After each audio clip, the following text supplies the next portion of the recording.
What's up, everybody? Dog 1985. There's levels to this. Yo, check this out, man. So I made a video, was it yesterday or day before yesterday, talking about how do you guys balance life and gaming, right? And I've said this since the beginning of my channel. Like, I love my comment section. Whether I get one comment or I get 100 comments, like, you guys are the best. And when I went through the comment section, I saw so many people, so many gamers that were in the same boat that I was, that yeah, found admitted that it was difficult to balance, life and gaming, and that obviously life takes precedence over gaming, but you still have that itch to game. And it's almost as if we sacrifice to be able to game. Most people that I saw in the comment section sacrificed sleep to be able to game.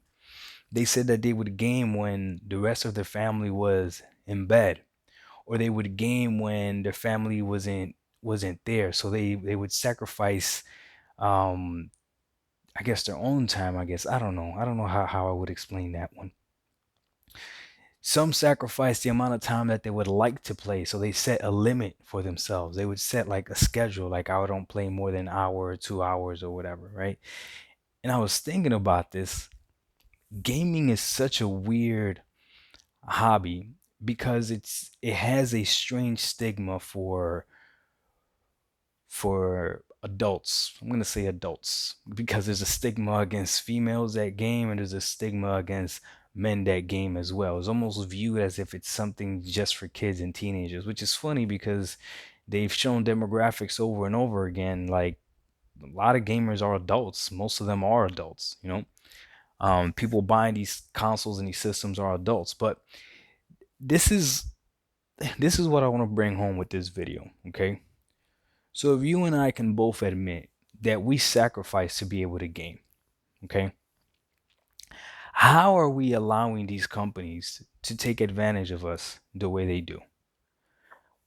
If you only have, let's say, I think I saw somebody said they only game 3 hours a week or something like that, or 2 nights a week. 2 nights a week, that's what it was. Yeah, so there's certain nights where they know that they can game, right?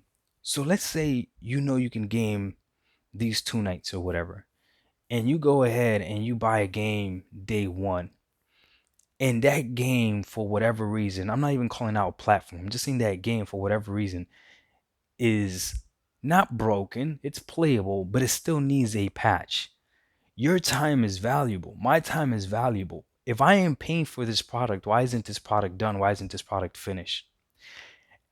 And now that I think about it that way, I think it's so messed up that these companies, and I'm saying companies plural because they both do it and a lot of developers do it, are okay with giving us 75% of a product, and then we just have to deal with it until it gets patched up or whatever.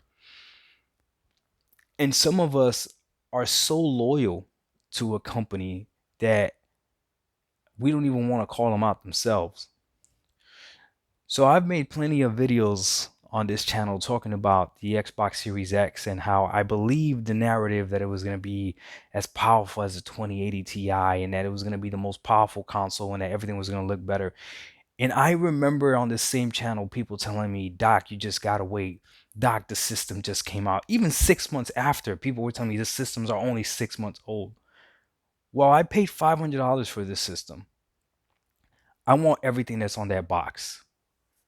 I want everything that's promised on that box because my time is valuable. So I didn't have time to wait those 6 months. It's not fair that I had to sacrifice something else when I'm already sacrificing for gaming. So when I played a game, I want it to work and I want it to be what you promised me.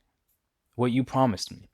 Now, as gamers, hopefully you guys can learn from my mistake and don't believe what other people hype up, which I did. I believed what other people hyped up, both for Sony and for Microsoft. So that whole as powerful as a computer as a 2080 Ti, I cannot quote to you if Microsoft themselves said something like that. I know they said it was powerful. They did use the word powerful. Maybe not the most powerful console. I think they said the most powerful Xbox, which technically it's true, right? It's the most powerful Xbox.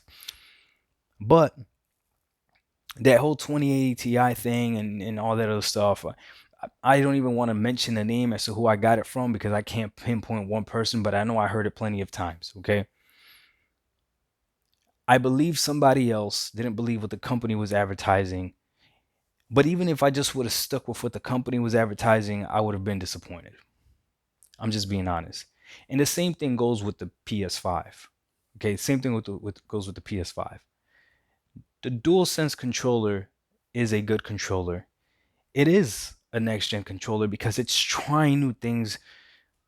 Let me rephrase that. It's combining a lot of things that have been done before. Microphone in a controller, that's been done before. Gyro motion in a controller, that's been done before. I have a video where it's a troll video, but I grabbed a Nintendo GameCube controller and I press on the trigger, and it literally has something very similar to a haptic trigger. Very, very similar. Go ahead, grab your GameCube controller and press on it. You'll see how it has almost two buttons.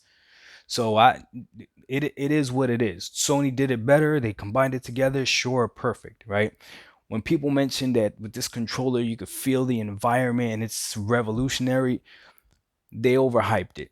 They overhyped it. Sony said the controller was going to be different. It was going to have haptic feedback and all this other stuff, but they didn't tell you exactly how you were going to feel. They just said it was going to be more immersive, which it is, but you guys made it seem like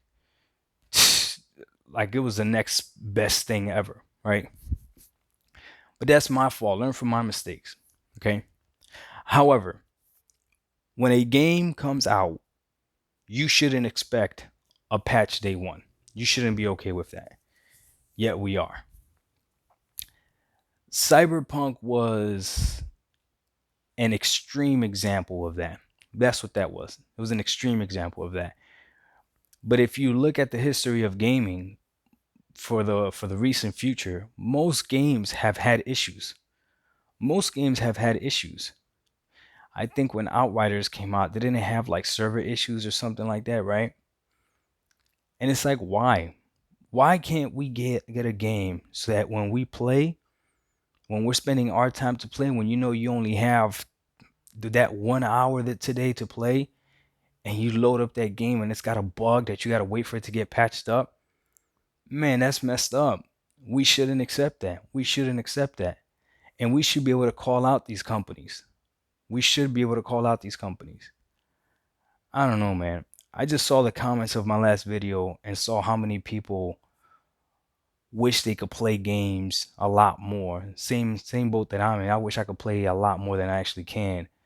But we understand that we got to balance life, and we understand that life is more important than gaming, right? There's different privileges that, like, I look at my sons that they get, right? They're on summer break. Yeah, he could game all he wants, right? They both could game all they want. They're doing good. But at a certain age, when you start taking on responsibility and stuff, you still want to game because it's your hobby. And there's nothing wrong with gaming as a hobby, even though it's looked at weird because you're just sitting on a couch with a controller, you know, your family looks at you weird, because you're a grown person, you're a grown adult, and you're just sitting there on the couch with a controller. It's almost like why people have like man caves or women caves if you have one, where you just go and you do your own stuff away from people so people don't judge you, which is crazy because your own family will judge you, right? But during that time when you're spending time doing the hobby that you want, you want it to work. If your hobby was fishing and you saw an advertisement for this amazing fishing rod, and you went ahead and you bought this fishing rod, and you had a weekend where you could go and you were excited, you were looking forward to this weekend to go fishing, and you went fishing and you went to use that rod and that rod snapped or something, or the line wasn't right, and you go to look it up and you go to give it a review, and somebody tells you that line of rods just came out, you got to give it a few months until they actually perfect it or fix it. You'd be like, no, this is my time. I just came out here. I just bought all this bait. I'm out here trying to fish, and the rod is not working like I want it to work. That's the same way gaming should be. We should be allowed to critique these companies and critique these games. And when something is overpriced, you should be able to call it when something's overpriced. When something is not doesn't meet the same value, don't be a coward and call it out. If a game is not worth $70, a game is not worth $70. That doesn't make you a bad person or a bad brand ambassador. These companies don't care about you.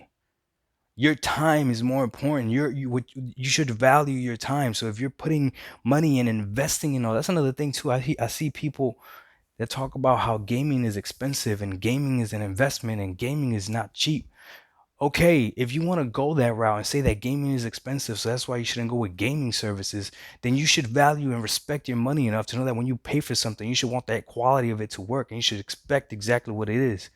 There should be no bugs. There should be no bugs. Why are you accepting bugs?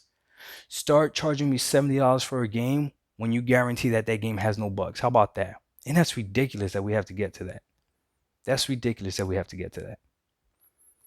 The advertising and everything that they do with these games is kind of iffy.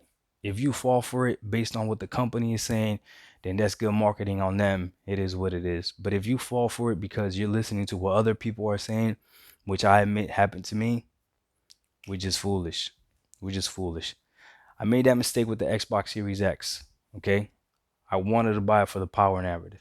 I am happy with my purchase. I am, but I'm not going to sit here and lie to you and tell you that I'm not disappointed that I don't see the difference between the 12 teraflops right now. I don't. I don't see the difference. Would you want me to lie to you? I don't. Yes, it runs backwards compatibility games way amazing, right? 120 frames is amazing. Running games at 4K 60, good luck buying a PC that can do that, right? But again, I sacrifice as well to be able to game. I want to get what I paid for. I want to get what I paid for. Show me the power of this thing if this thing is powerful.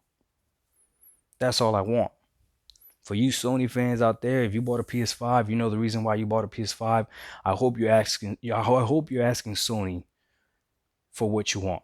And this is what I mean. If you bought a PS5 because you're excited about Sony and the way they say they believe in generations and being able to put exclusives that are exclusive to the PS5, and then you hear that games are also coming out to the PS4 and that doesn't bother you, I mean, I don't know what to tell you. That would bother me if that was the reason why I bought a PS5. But you got to be honest with yourself. The same way I can be honest with myself. It bothers me that I'm not seeing the power of the Xbox Series X. It bothers me that games run similar on the PS5. Even if the Xbox Series X runs games a little bit better, it's still not enough for me. I thought this was the most powerful console. I didn't know I had to wait for tools. Nobody told me. Microsoft did not tell me I had to wait for tools. I don't care the reasoning. They didn't tell me. They took my full $500. They should have taken $300 then. And then say, hey, by the way, we have tools now. If you want to use them, pay you $200 extra. That's what they should have done. If you bought an Xbox Series S, I know if you bought an Xbox Series S believing that all it was a downgrade in resolution and you were still going to get the same FPS, I know you're disappointed if that's the reason why you bought it. You don't lie. Don't lie. So the same thing, if you bought a PS5 believing that you bought this PS5 because you know that Sony's going to put out great experiences that you can only experience on the PS5, and you see that now they're putting those same experiences on the PS4, regardless of the reasoning, you have to be honest with yourself as to why you bought that. If that doesn't bother you, then I don't understand it, because you sacrifice the same way that I sacrifice for gaming. Some of you sacrifice even more. So I thought it was funny after that video ended and I saw those comments. I thought about how many people out here, dog, a lot of you guys are just like me. You're no longer real gamers.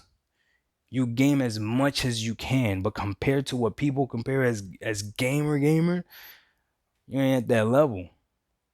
It just is what it is. But that's okay because you have to balance life, right? It is what it is. All I want from all of us that make a sacrifice to game is to keep calling out these companies, because I feel like the young generation that are extremely loyalist and passionate aren't going to do it. I feel they're just going to be blind and follow Sony, blind and follow Microsoft, and they could do no wrong. And that's actually what's going to mess up gaming more than services, more than cloud gaming, more than whatever it is, boogie monster you think there is out there. No, what's going to mess out gaming is when people can't call out what's wrong with these companies because they're such a loyalist. Dog, Astrobot is not worth $70. Ratchet and Clank, I played it. It's not worth $70. Great game, not worth $70. Microsoft, where are your next gen games showing the power of the Xbox Series X? Microsoft, why didn't you tell me I had to wait for tools? Microsoft, stop promoting controllers. Enough, we know what controllers are. Just call them all out. Dog 1985, there's levels to this. At the end of the day, though, Microsoft is still better. It is what it is. We out. Peace.